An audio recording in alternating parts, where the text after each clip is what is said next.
I want to welcome you to America's Christian Heritage Tour.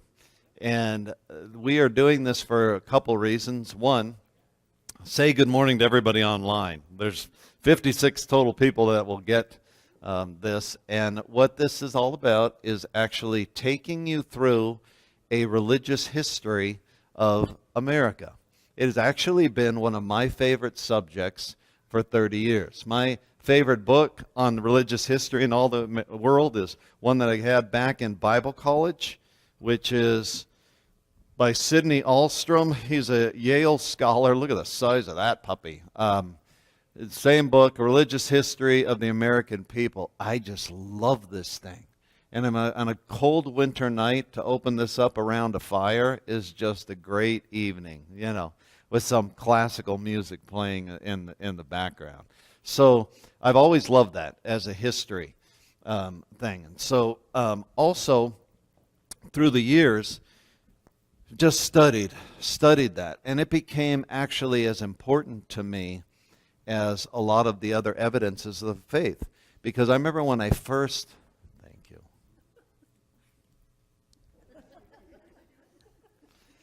When I first came to the faith, that there was Jesus and there's us. Like, what happened in between this time? And I think some of the best history, some of the best, could make the best, and it does make the best movies, is church history. Does anybody know what I'm talking about? And I go, there's so much fiction in the world. I go, and it's all good. Love the Avengers and Justice League and all these things. But to actually have the history of the church is fascinating, not often pretty. So what I'm going to do is literally walk through the tour with you. I'm going to show you pictures, I'm going to have videos, but not just the tour, the context around it. Now, we can't spend tons of time. Somebody asked, they said, so you're going to do the whole thing? I go, I have no idea. I'm going to take every Sunday and just keep walking. So if you're going on the tour, you'll be blessed because you'll understand that much more when we hit these different destinations. If you're not going on the tour, man, you're just going to have a real inexpensive tour because you're going to get it and feel like you were on it. So I want to welcome those online who will be listening to this. So here's where I want to start. We'll always have great multimedia. I want to start in the beginning because for a lot of people, when we talk about America, how America started was one thing, but it was connected, and it was connected in a religious history to Europe. So let me backtrack. Go back to the very beginning. This is a quick summary Whitman sampler view of history. So what you see here, I won't spend long on a few of these charts, but in the very beginning, AD 33, the crucifixion. After that, through the centuries, pretty much kept one long, consistent church. There were what was called seven ecumenical councils that established orthodoxy for the church. That is the straight teaching, the fundamental doctrines of the faith that happened through those first centuries, the councils of Chalcedon. Oh, bless you. Do we have good people around here or what? So I was just brought a breakfast burrito for those listening. So, councils of Chalcedon, Nicaea, the Nicene Creed, and all of that were done there. The big thing I want you to see is in AD 1054, there was a great schism between the East and the West Church. And it fractured. And it was basically over the two major seats of power. Rome, which has got the Western Church, and Constantinople, which is modern-day Istanbul. Anybody been? I've never been to Istanbul, but they basically were going at rivals, competition for who would have the seat of power for the church. And they debated stupid stuff, too. Like there was a debate over the filioque clause. You know what that means? The word is Latin for "and the Son." They had debates over whether the Holy Spirit proceeded from the Father or the Father and the Son. They had debates over that. And what ended up happening is the bishop of Constantinople and the bishop of Rome excommunicated one another. They turned and said, "You're excommunicated from the church." And he goes, "You can't do that. You're excommunicated." And so there was what's called the Great Schism in AD 1054. What resulted from that? On the bottom part is Eastern Orthodoxy. You get Armenians, Greeks, Oriental Orthodoxy. Looks a lot Catholic to a lot of Protestants, but it just launched that way. Up on top was the Western Church, or got known as the Roman Catholic Church. Next screen. From that Roman Catholic Church came this, more splinters. So here was the Protestant church. Oh, this can keep going. It's quite the trail. But just to give you, all I'm trying to do is give you a big picture leading us up to America. So the Reformation, the Reformation started 1517? 1517. Yes. I was trying to think when Martin Luther put the 95 Theses or statements, declarations on the church. 1518, yeah. 15, what did you say, Chuck? Yeah, they just had the 500th anniversary. Get that. So 95 statements on the Church of Wittenberg door, which were basically 95 debatable points that he had his problems with the Catholic Church. Now, they wanted to reform the church, but it didn't work so well. So they splintered, and they went off. And basically, one day I want to run a course that's called 7 Dead Men Who Still Speak. And it's about the 7, do you like that title? I like titles, as you see. 7 Dead Men Who Still Speak, about the 7 major reformers of the Protestant church. But from those reformers, we got all of us. Next frame. Let me just say something about this. So you can see some of the leaders on the top, but some of the movements within Germany, French, Swiss, and down. I'm going to focus down upon England down here, and Henry VIII. I'll come back to him for a second. But see, from those came these lines of the church. You ever notice this? This is what I always think about those who fight. Who wants to be biblical in here? Raise your hand if you're biblical. Who fights for Scripture? 1 Corinthians 1:22, so I think it's 1:22, says, "Let there be no divisions among you." We didn't do so good. In fact, we've been disobedient for way too long. I have love for all of God's churches. And we're one big family, even though, man, we have a hard time getting along. This is a funny thing. And everybody's good but those Presbyterians. Presbyterians are scary people. So, which, by the way, come from John Calvin, you see up there. So, let me just focus on this for a second. Yeah, please, go to that one. So, the Roman Catholic Church, Protestant Church, which came for these reformers, and the Church of England. Just give you, again, just a little summary of what happened with the Church of England. So, Henry VIII comes along. Henry VIII is an interesting fellow. I grew up singing a song about Henry VIII. Did you? Henry VIII I am, Henry VIII I am, I am. I got married to the widow next door. She's been married 7 times before. Everyone was a Henry.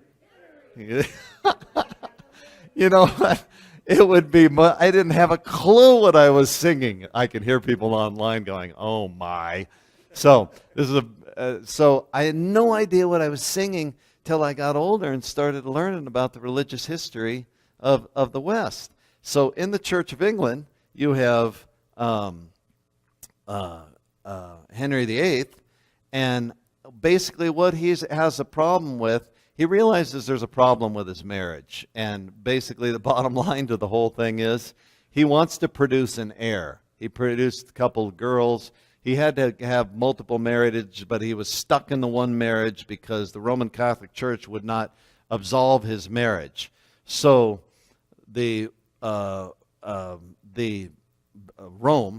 Pope, basically tried to get rid of him. But Henry, instead of getting rid of, he decided, actually, I'll be the Pope of England.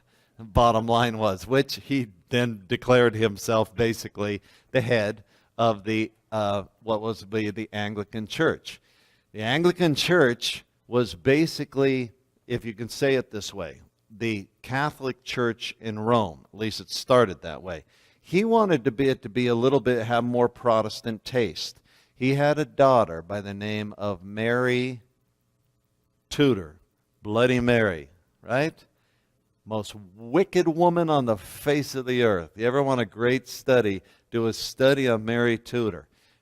Burning people at the stake, hundreds of Protestants. She felt it was her duty to protect the Catholicness of the England church, the Anglican church. So she wanted it pure Catholic. She only reigned for like 5 years, and she was unbelievably cruel all the way around. Bottom line, what happened through other people in the family, but Elizabeth, his stepsister, ended up taking the throne. Elizabeth came up with what was called the middle way, and in between. In other words, we're not going to be Catholic. Mary had it a little too far to the extreme. And we're not going to be totally Protestant. Hers was basically being political. Let's try to compromise in the middle. So they had these tastes in the middle where they'd say, we're Anglican, we're Catholic kinda, but we're Protestant kind of. And she wanted to appease everybody. And for some people, it worked. But for some people, it didn't. Along came these purist people. This isn't actually a bad summary. Along came these purist people called Puritans. And they wanted to reform the Anglican church to be more Protestant-leaning. They were the people that were very concerned about it just being pure. But there were other people who were not so concerned about it being pure. And you always have these reactions in church movements. And instead of reforming the Anglican church to be more pure, they just said, we're going to separate ourselves from these people. And they were called the separatists. So you have the separatists. Let's just divide you two. Here's the Puritans. You're very nice people, super holy people. We like you. But we're just thinking, you're wasting your time. It's like fighting liberals. You'll be doing it forever. You know, some of you are nodding. So we're over here and we're like, I'm leading a congregation, John Smith, I believe is the name, and he said, I'm going to lead a congregation and we're just going to separate from them, okay? Because we're tired of all that Anglican stuff anyway. And so we separated. And from us, we went off to the Netherlands because it was more liberal and more free. Kind of funny. It's still that way, isn't it? So, and it was back then. And then from there, we decide that, you know what? We're not just going to not just go back to England. We're going to go to New England. We're going to go to the New World. We're going to set up and establish a new colony over in the New World. So you had a lot of persecution going on at the time. And remember, they're just 30, 40 years away from Bloody Mary. It was not a pretty story. The 30-Year War, anybody do a study on the 30-Year War? Do you know during the 30-Year War, which was basically a Catholic-Protestant war, that over 8 million people were killed? 8 million people were killed over 30 years in the 30-Year War, which was basically the church. So you're watching all this, and I decide, I'm going to the New World. Anybody want to go? You're like adventurous type going on a tour. You're like, let's go. So we became the Pilgrims. Did you get that? So does that help kind of the summary? You see, if I just said Pilgrims, you wouldn't have known how you got there, but that's actually how you got to there. So the Separatists, the Puritans, and the Puritans would come over later in the Massachusetts Bay Colony. We'd mix together some of their leaders in that, but the Separatists, that's what happened with us. We took off on 2 boats. Don't say the Nina, the Pina, and the Santa Maria. We took off on 2 boats, and they were Mayflower and this one people often don't get. What's it start with? An S. It was a smaller ship. You don't know about it because it never made it. It was called the Speedwell. And so the Speedwell was a leaky vessel. So they actually had a lot more people together that they were going to go across the country with, but the Speedwell didn't make it. About 20 or so people jumped upon the Mayflower, and they all lived in the second deck. You know, the Mayflower was basically a cargo ship. And they lived on the second deck, hardly came off of it in, 66 some days. I've got a little clip to show you for that. And did you know that second deck was 5.5 feet high? So imagine living in that. So I got to back up, though, a second. So I want to give you just this context because before I talk about a tour and getting us up to New England, I want you to kind of understand the history of it. But before there was the Pilgrims in 1620, there was another group. The first English colony in America was the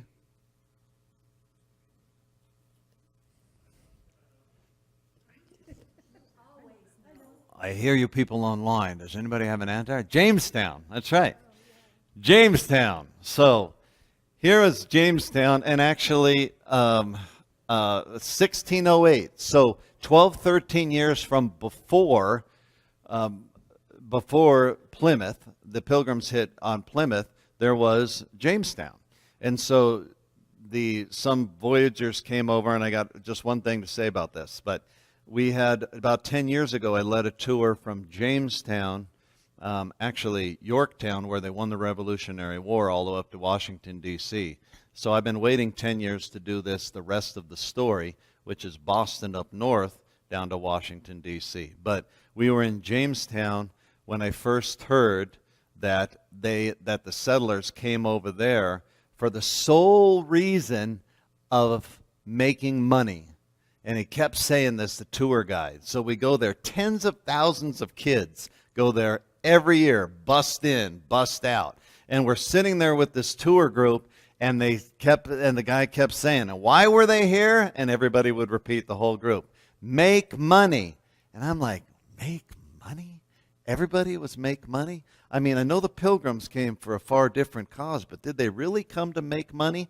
Let me show you a little clip about the Jamestown settlement, the colony coming over first. Go ahead. Jump into that video. These are all 4 or 5-minute videos, but they're pretty good. To get by ship from England to Jamestown in 1607, you have to traverse more than 3,000 miles of the worst ocean in the world, the North Atlantic, in a really small wooden vessel, terribly cramped, terribly crowded, eating salt or spoiled food, drinking water with creatures in it. And what's even more remarkable is at the end of the journey, you're going to find yourself in an unknown territory, stretching unknown distances in every direction except the ocean. And there's the ocean between you and home. It's an extraordinary risk to just make the leap into the unknown and plant yourself there. Ultimately, the goal simply was survival. This was a wilderness, to put it mildly. The living conditions couldn't possibly have been worse. And there were Native Americans living here who appeared to be the enemy, and everybody was trying to kill each other. That colony barely survived.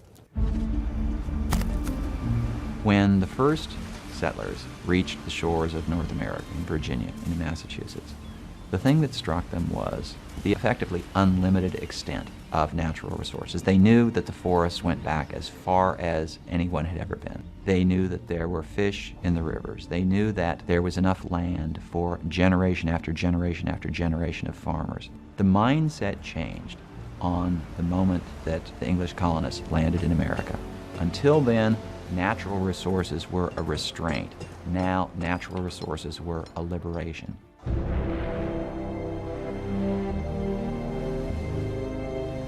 The next thing you have to know about Jamestown is more people keep coming over.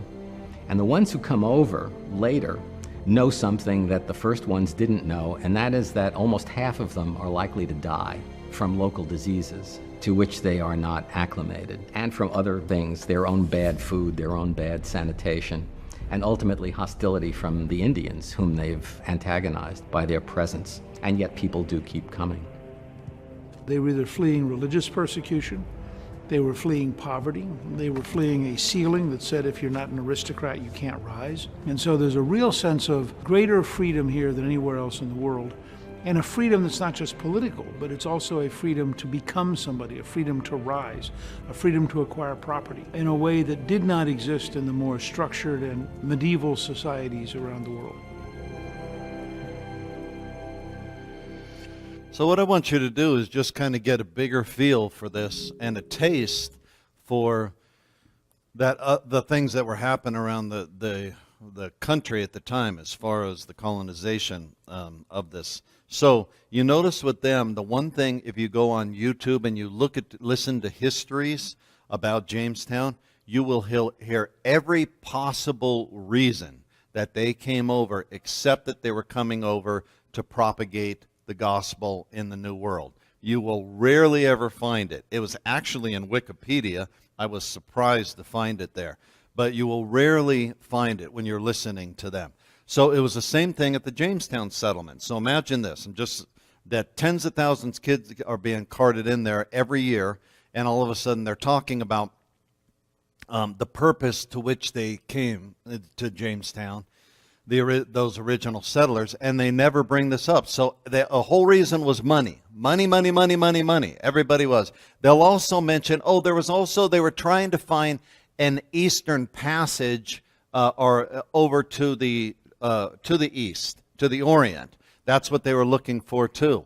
So I wrote the head person at the Jamestown settlement.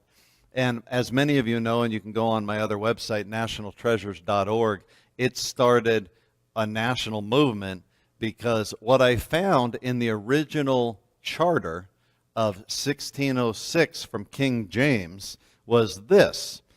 I looked it up and I read it when I got back home. Next page, it actually, listen to this. We greatly commending, those aren't my typos, that's King James English.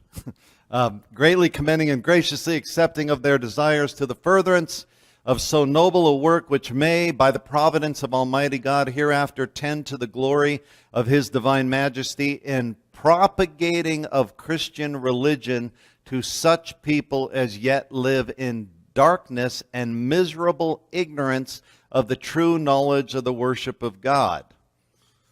So I read that and I wrote them, and they ended up, long story short, the governor of Virginia at the time, which was, does anybody know, 10 years ago? Anybody remember the name Tim Kaine? He paired up with Hillary at the presidency. He actually wrote me back, and he wrote the Jamestown settlement because I couldn't get a hold of their attention, and he got a hold of them, and then I got a call from the head person, and the head person called out here and said, well, Pastor Dubord, you got my attention. And I'm like, sir, I'm sorry. I'm just trying to share with you. We're on this tour, and your people are not teaching the whole message. And I've got documentation. I'd like you to look it over. And so he took it back to his board of historians, called me back about 2-3 weeks later, and said, I want you to know, you were right. And I told him, I'm not trying to win a battle. I'm just trying to have you present history. So now, the number one thing they share on the reason as to the reasons that the Jamestown settlement was established to propagate the gospel. See what happens when you stand up for things? That started what would be many historic revisions that I would be involved in, which we will encounter throughout this. But I just wanted to give you a touch of Jamestown. Show me the next map up there, Stephen, please. So, you have all the way down here in Virginia, you see the Jamestown settle. I didn't get in the Roanoke was actually the first group. They lost them. They were back in 1580, 20 years before the Jamestown settlement. You ever want to watch a great show, people trying to search what happened to those people that were originally there? But anyway, English colonists. So the first official one was Jamestown. So 13 years later, the Pilgrims land on the land. I'm just looking. I've got 4 minutes. I can do this. I just am going to keep walking. I just want you to know. So I'm actually haven't started the tour. You notice? I'm starting chronologically. So I'm going to Plymouth because that's where the Pilgrims landed first. That's actually the third day of our tour. But don't worry, have no fear. I'm coming back to it. So I may get a little out of order, but I'll take you through every little step. Oh, I can have a few more minutes, right? Okay, good. So the Mayflower, next picture. This great little thing, watch this. You want to know some great details about the Mayflower, I'm going to end with this, and then I'll jump next time. I'll show you pictures. We're going to see the monument to the fathers, but I've got some clips about the Plymouth plantation, and then some great stuff about from David Barton about the first Thanksgiving and just how Christian this early colony was. But let me at least give you this. This is we can play it, 3-4 minutes of the facts. There's no sound, so Calvin, I'll have to whisper in your ear what they're saying. But watch this about the Mayflower, some of the stats. Go ahead.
Okay, for those of you who are just watching, we're talking about the Christian Heritage Tour. We'll pick up from there next time, talk about Plymouth, and if you want to join us in between services at 9:45. All right, thank you.